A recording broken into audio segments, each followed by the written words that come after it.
Kaugnay ng Taal eruption at Undas trips, makakausap natin si Philippine Ports Authority spokesperson Eunice Samonte. Good evening, Eunice.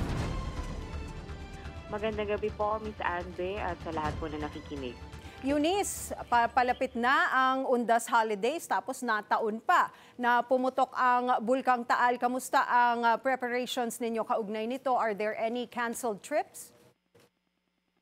When it comes to Undas po, ay maaga po nakaprepara itong Philippine Ports Authority, of course, headed by PPA General Manager GMG Santiago.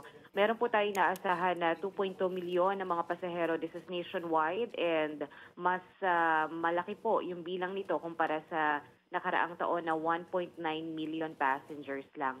When it comes to Taal eruption naman po, wala po tayong canceled trip pagdating sa katatapos lamang na eruption itong Bulkan Taal, and tuloy-tuloy po ang mga biyahe. 2.2 million passengers ang inaasahan natin this year. Medyo malaki-laking figures for this year, ang number of passengers natin.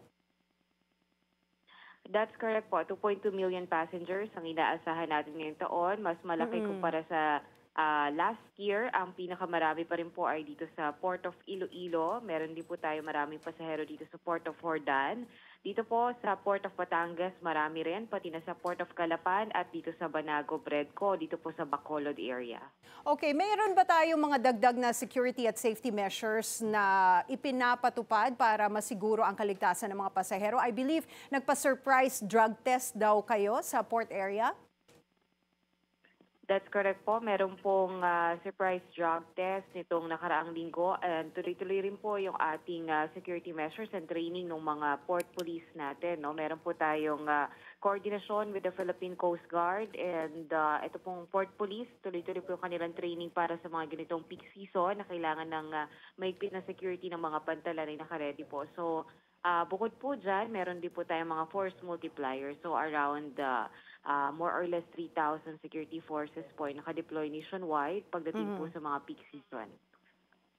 Eunice, lastly, ano ang mensahe ninyo sa publiko, lalo na sa mga babiyahe sa mga susunod na araw?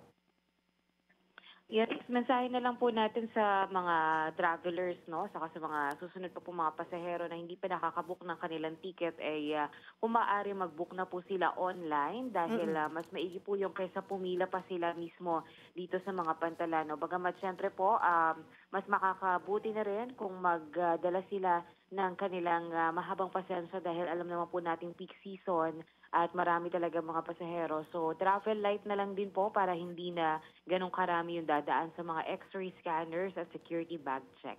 All right. Thank you for that information and thank you for your time. Philippine Ports Authority spokesperson Eunice Samonte.